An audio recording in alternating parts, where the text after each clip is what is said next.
When narcissists attach, they don't detach. Why they'll never let you go. I'm not going. Why you can't get away. Let's open the door. Have you ever felt haunted or stalked by a narcissistic ex who just won't leave you alone? It can feel like you're a source of narcissistic supply that they're addicted to. No matter what you do, they keep circling back to you. Today we'll explore why narcissists struggle so much to let their ex-partners move on. Understanding the twisted motivations and needs driving their behavior can hopefully help you find peace and heal. The painful push-pull of narcissistic supply. You let go! Narcissistic supply refers to the constant praise, attention, admiration, and validation a narcissist requires to soothe and inflate their ego. Have you ever felt more like an object or accessory than a real partner? That's often how it is with narcissistic supply sources. Imagine dating someone who seems obsessed with you at first. They bombard you with compliments and attention. But then you start to notice they need constant validation. If you aren't available 24/7 to stroke their ego, they get irritable and upset. To a narcissist, supply sources are like gasoline to a car. You're a valuable resource that keeps them feeling good and their false self running smoothly. When that supply gets cut off unexpectedly, their entire system starts to fail. Narcissists experience withdrawal when separated from their supply source. All their insecurities, emptiness, and rage rise to the surface. Like an addict, they become desperate to get their next fix by securing supply again, often from the same ex-partner. This is why they hoover and won't let go. Losing control over their partner. We've lost control. Have you ever broken things off with a narcissistic partner, only to have them desperately try to pull you back in through excessive calls, texts, gifts, and other hoovering tactics? Narcissists can't tolerate losing control over their supply sources. To illustrate, my narcissistic ex used to call me dozens of times a day when I tried to break free. He'd leave gifts on my doorstep and randomly show up places he knew I'd be. He acted terrified at the thought of losing his grip on me. Breaking up with a narcissist is like boldly declaring independence from an oppressive dictator. After enjoying power and control over you, they'll resort to anything within their means to crush the rebellion and restore their position as your ruler.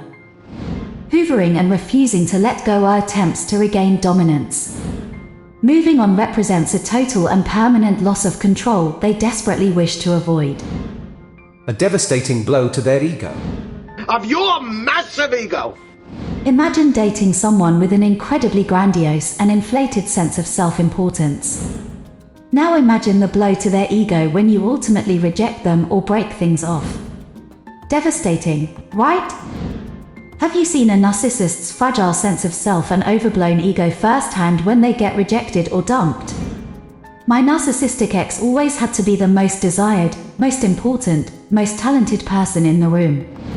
So you can imagine the shock when I broke up with him. It completely shredded his delusions of grandeur. It was a heavy dose of reality and a huge wound to his ego. Me moving on would represent fully accepting I no longer saw him as the superior, ideal partner he imagined himself to be. Oh, Mark. Why am I not surprised, you piece of shit? By staying connected to me, he could ease the bruising of his ego through ongoing attention and validation. Fully letting go would force him to directly confront the bitter truth of rejection, which his fragile ego couldn't withstand. Unfinished business in their minds.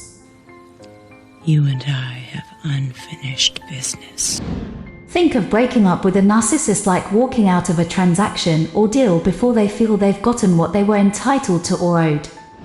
Have you ever felt like a narcissistic partner viewed relationships more as transactions than emotional bonds? For example, my narcissistic ex used to keep tabs on how much he was investing by taking me to dinners, buying me gifts, and showing basic kindness. In his mind, he was racking up credit that I then owed him. So when I ended things prematurely, he felt robbed, like I was backing out of the deal before he had collected on everything I supposedly owed him. By staying involved, he still had hope of extracting more value to get what he felt he was due. Narcissists are only willing to discard former partners once they've taken everything they possibly can from them. As long as there's potential for more exploitation, they will continue circling back trying to resume transactional dynamics that benefit them. Why understanding this can empower targets of narcissists. Understand? In summary, narcissists are fundamentally unable to move on from relationships because of their insatiable need for supply, pathological quest for control, fragile egos, and distorted perspectives on relationship reciprocity. Hopefully, understanding the motivations behind their behavior can help you find some peace and begin disentangling yourself from the push-pull. Healing can be a long and challenging journey, especially as narcissists work to thwart your progress. Based on your personal experiences, what obstacles have you found to be the most difficult in trying to move on? Have hoovering attempts and other continued contacts stalled your healing? While narcissists may remain stuck trying to pull you back in, know that you can move forward even if they don't. Their limitations don't define you. Prioritize self-care and building independence. You will start to feel empowered again over time. There are brighter days ahead. Well, eat up. We've got a big day ahead of us.